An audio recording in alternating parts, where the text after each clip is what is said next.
everybody, welcome to my channel. My name is Sharon and this is a channel that is dedicated to all things related to narcissism. I make videos every Monday, Wednesday, and Friday on all types of topics related to narcissism. So if you haven't already, please take a moment to subscribe to the channel so you don't miss any videos. I would really appreciate it if you gave the video a thumbs up. It's a free way you can help me out. And definitely don't forget to leave a comment because I like to read what you have to say. My ex is the type of father who considered it babysitting when he took care of his own kids. He wasn't being a father when you watched them, he was helping me. And just like if I was having a real babysitter over, I needed to make an appointment with him. Would you mind watching the kids at 4 o'clock so I can run to the store? He expected payment of sorts too. Excessive praise, a favorite meal, uninterrupted sports viewing, that type of thing. So essentially, he's always considered parenting to be optional. In today's video, I'm going to discuss the reality of a deadbeat parent. My ex is a deadbeat. To him, responsibilities don't matter. His family, his kids, no one matters except himself. When it comes to narcissists, you can be damn sure they matter, but anyone else? Hell no. For many of us, it's just yet another thing we have to handle on our own, the financial side of parenting. The reality is if you are with a narcissist, whether you're still in captivity with them or you're free, you are a single parent. Some of us, though, are dealing with devastating financial realities, courtesy of the biggest mistake of our lives, the person we had kids with. Narcissists make up their own reality. They also enjoy hurting you. And of course, narcissists have no issue hurting their own children to get to you. In fact, it's routine. It's typical. Of course they're going to do that. If their kids go without, guess whose fault it is anyways? Yours. Some of you may remember that before I moved in with Joe, I agonized over what to do with my chickens. In New Hampshire, I had backyard chickens, and I had plenty of room for them there. I had a 4-acre yard, and my girls, as they call them, lived in a huge outdoor run. Joe lives in a house with a much smaller yard. Having chickens in a situation like that is not ideal. And I love Joe very much, so I felt bad burdening him with these birds. Joe said to me at one point, though, "Sharon, you and I have responsibilities, and one of them is to the animals we have. We'll make this work with the chickens." Today, in real time, Joe does not use his garage for his car. It's a chicken run. He literally converted his garage into a home for my birds. Many times when I make my videos, because I make my videos in the garage as well, you can hear the chickens in the background. You might be able to hear them as I make this video. They're here now. And Joe said to me so often, no animal gets left behind. So essentially, Joe cares more about the well-being of my chickens than my ex cares about the well-being of his own children. My ex and I have been separated for 2.5 years. In that time, he's given me exactly $0 towards the care of his children. He makes 6 figures, and many of you may remember that he claimed for 2 solid years, until I left New Hampshire and he moved back into the house, that he lived in his car. He claimed he was homeless. Now, he did give me money for the mortgage most months. The mortgage is in his name, I should add. The kids, though, they meant nothing. These kids still needed to eat. They still needed clothes, heat, school supplies, medical care, and more. I was a stay-at-home mom when I left him. Did he care? No. Since I left him in December, he has not once made sure his kids are okay. Do they need anything? Is there something I can do? Now, I'm not talking about for me, but for the kids. Are they okay? No, he's never done that. Now, he did try several times to find out where the remote controls were to the TV. Yes, I did spitefully take the remote controls. He did want to know where the garage door opener, again, yes, I have that. He wanted to know where these things were, but if he could help his kids, are his kids okay? Do they need anything? He never even asked. He only cared about things related to his own comfort. He also tried to get me arrested several times. And my daughter said to me at one point, "Did so-and-so," my kids call my ex by his first name, "did he care what would have happened to us if you were arrested?" Of course not. My ex, like many of yours, only cares about himself. And sometimes I think about the reality of how my ex lives. Think about this. If you have kids, could you imagine living your life every day, never knowing where your kids are, what they're doing? Are they safe, healthy, happy? Are they okay? I wouldn't be able to close my eyes at night if I didn't know. Just the thought is too much to bear. Joe and I both have deadbeat exes. Neither of them contribute 1 cent to the care, emotional or financial, of their children. Now, Joe, right from the start, and I'll explain this in a minute, knew this wasn't happening, but I believed that for the first time, my ex was about to start helping to support his minor child, my son. Several weeks ago, I had my first mediation with my ex. Now, many of you know my attorney situation. For those of you that don't, I can best describe it this way. Technically, I have one, but it's really in name only. I don't get much advice from her.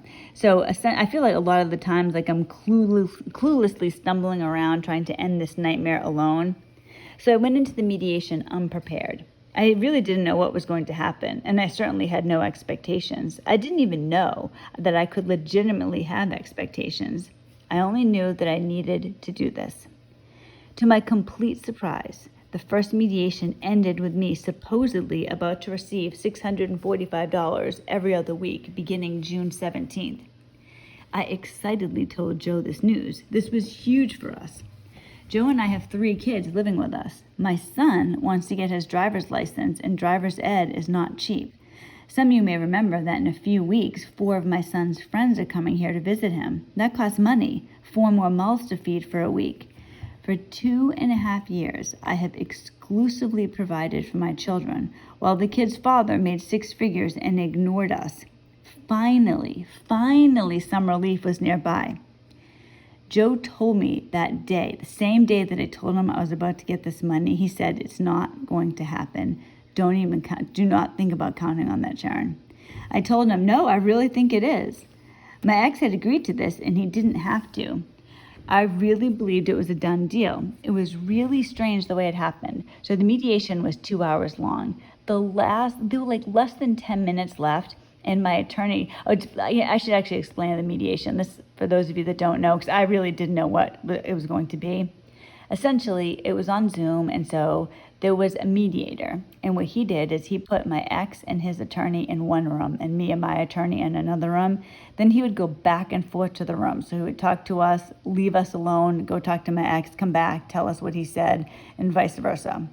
So towards the end, there were less than 10 minutes left, my attorney said to the mediator, maybe in good faith, so my ex, should begin contributing to his son, to his minor son's care.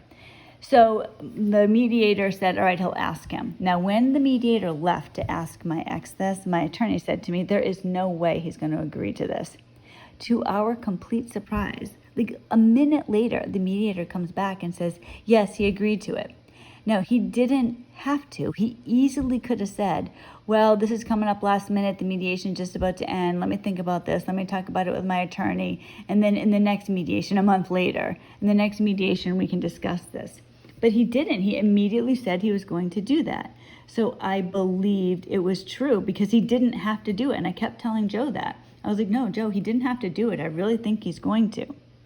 As I make this video this morning, we are 2 days away from the second check. But instead of me about to receive my second $645 check, my ex is about to be behind $1,290. And just like with my chickens, Joe had to comfort me. Sharon, it's okay. We'll figure out a way to pay for driver's ed, and don't worry, his friends will have a great time. Narcissists are pathetic in all ways. Now, my attorney claims that she's looking into this, but really, what is she going to do that's going to help me? That's going to help me today. Even the way she said it, she'll look into it. It's not a priority for her. It's a priority for me, for Joe, for our kids. For anybody else, it doesn't matter.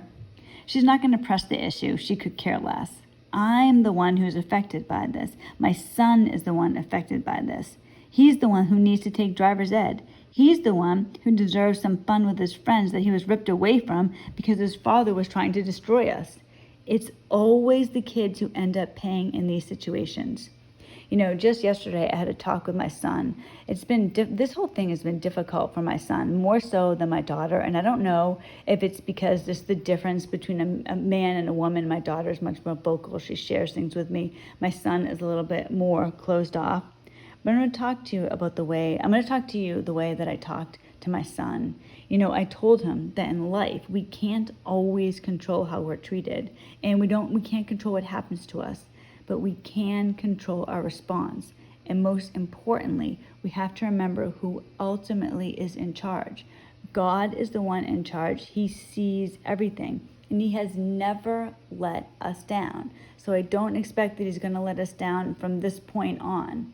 For any of you going through this, any of you dealing with the really scary reality of you don't know where a check is coming from, you don't know how you're going to be able to take care of financial obligations, all of us are going to find a way to do it. At the end of the day, if we are away from the narcissist, we've won. We might have to scrimp, we might have to save. I work a job that I can't stand because it helps put food on the table. Joe and I, we started off with 4 kids. Joe's older son moved out, but we still have 3 kids. We have over 24 animals. We have bills that we have to pay. We have a future that we want to live. So what we're doing is we're doing whatever we have to do to make ends meet, and we're looking forward to the day that this is all over, and both of us have houses to sell, so that's going to help us. Think about what you do have and move forward, because at the end of the day, really, everything's going to be okay. Thank you so much for watching this video. I'm really grateful. I appreciate it so much. Please, if you haven't already, please subscribe to the video. I will be making another video on Friday, and I hope everybody has a wonderful day. God bless.